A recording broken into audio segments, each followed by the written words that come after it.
What's up, everybody? It's Joshua. Teach us day number 16, 21 days, 21 rapid ways to win. And today I'm at the historic Southview Cemetery, and we're talking about awareness. Being aware of what you do, what you say, and how you move in life. One of the things that you'll find interesting about this particular cemetery is that there's some history with gun violence. And we'll talk about that in a moment. But we'll also talk about the power of the media. A lot of you are on social media. You're watching this on social media. Be mindful of what you do, what you say, and how you move on social media, because you'll learn about the 1906 race riots when the media was weaponized and caused a riot, not only here in Atlanta, but riots across the United States. And so I'm going to be quiet right now because I'm here with a descendant of those who founded this cemetery. I'm going to allow her to share who she is, the story behind it, and some of the notable people who are buried here. Thank you. Thank you for coming to Southview Cemetery. I'm Winifred Hemphill, and I'm the president of Southview Cemetery. Southview has been here in the Lakewood Heights region of Atlanta since 1886. We were started by 6 men who were all born enslaved, and one of them was my great-grandfather. He came out to this area on Jonesboro Road and bought a dairy farm and got chartered for the dairy farm to be a cemetery. So we started out with 25 acres. We have grown to over 100 acres, and there are over 90,000 souls buried here. And some of the individuals who are buried here, can you kind of talk about that, and maybe starting with maybe some victims of the 1906 race riot and how that is related to this particular cemetery? Okay. In 1906, there was what we call now the 1906 race massacre, because white men believed that black men were raping white women. And this was a common thing all across the United States, Tulsa, Oklahoma, Wilmington, North Carolina, in many cities. But this is what happened in Atlanta. And they went through and ravaged the downtown area, the Decatur Street area. We do a tour once a year in September that focuses on the victims and the actors during the 1906 race riot. We have several of the victims buried here, and on the tour will be 2 of them. But also what happened in Brownsville, because Brownsville uniquely stood up to the riots.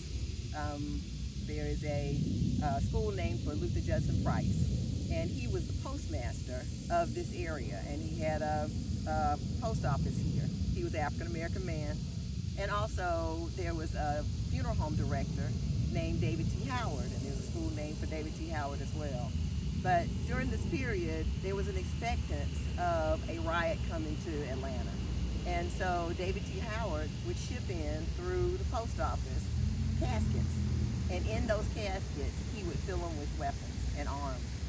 And so he brought those arms to Brownsville, which is right near Carter High School, and armed Brownsville. So when the white mob came to this area, the black people that lived here stood up to them and killed many of them and turned them around and really stopped the 1906 massacre from going any further than it did. So I hope that you'll come out to our tour and learn more about who's here related to that massacre, and also just about the history of Southview and the importance of Southview and in this region of Atlanta. Yeah, that's a lot of history. I like what you said about they were prepared. Part of the rapid way to win is talking about reflection, awareness, preparation, intention, and discipline, and using those to be successful. And it sounds like they saw the signs. They were aware of what was happening around them and started to prepare. And that's what it's all about, to, unfortunately, succeed in life, achieve your goals and objectives. You gotta be aware, and that's what we're talking about today. Most people may not be aware of the individuals who were interned or buried right behind us. Can you tell us a little bit about these particular grave sites, as well as I think there's something on the back side of one of them that you could see based on the incident that happened? Can you tell us that story? Right. Dr. Martin Luther King Jr. was buried here in 1968, in April of 1968 when he passed. He was buried in the crypt that's behind us. If you look on the internet, you'll see that it had a different faceplate with his name all across it. He was here from 1968 to 1970, and he had a 24-hour guard during that period. During that time, this was a mostly low-income white area, and we didn't have the fence that we have now. So someone passed by Jonesboro Road and shot into the back of his crypt. They shattered the plate behind where he is, and it did not damage him or reach his body. but there's still remnants of that because there were two shots. One shattered the plate, and the other one is in the bottom of the crypt. He was moved to the King Center in 1970, and during his passing, Coretta Scott King had writings already that said she wanted to have a center for nonviolence near his birth home. So in 1974, unfortunately, his mother was murdered in church. She was playing the Lord's Prayer on the organ, and some crazed gunman came in and shot and killed her. So she is buried in the same section of that crypt, same section of that crypt where her son was laid to rest. And then in 1984, Daddy King, Martin Luther King Sr., Reverend Martin Luther King Sr., was buried in that same crypt as well. And the epitaph on his says, "Still in business, just moved upstairs."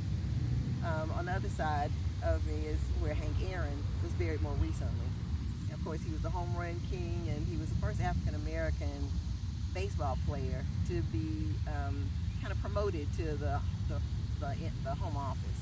He was a philanthropist and well-known person in Atlanta who helped take care of us and make Atlanta what it is today.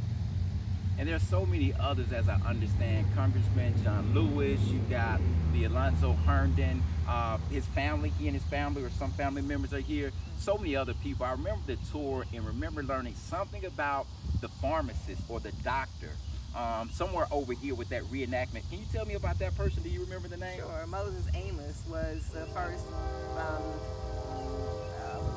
the first board certified or licensed pharmacist in Atlanta who was African American.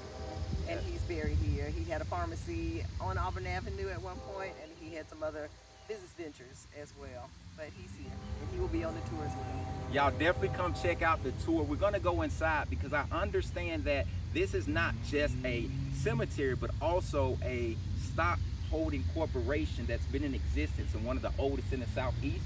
And I'm gonna go inside and see some shares. And so unfortunately, we're gonna have to stop this part, but I'll catch y'all in the next video. I'm Joshua with Teach Us, day 16, 21 days, 21 rapid ways to win. Y'all have a good one. See y'all tomorrow. That's gonna be perfect.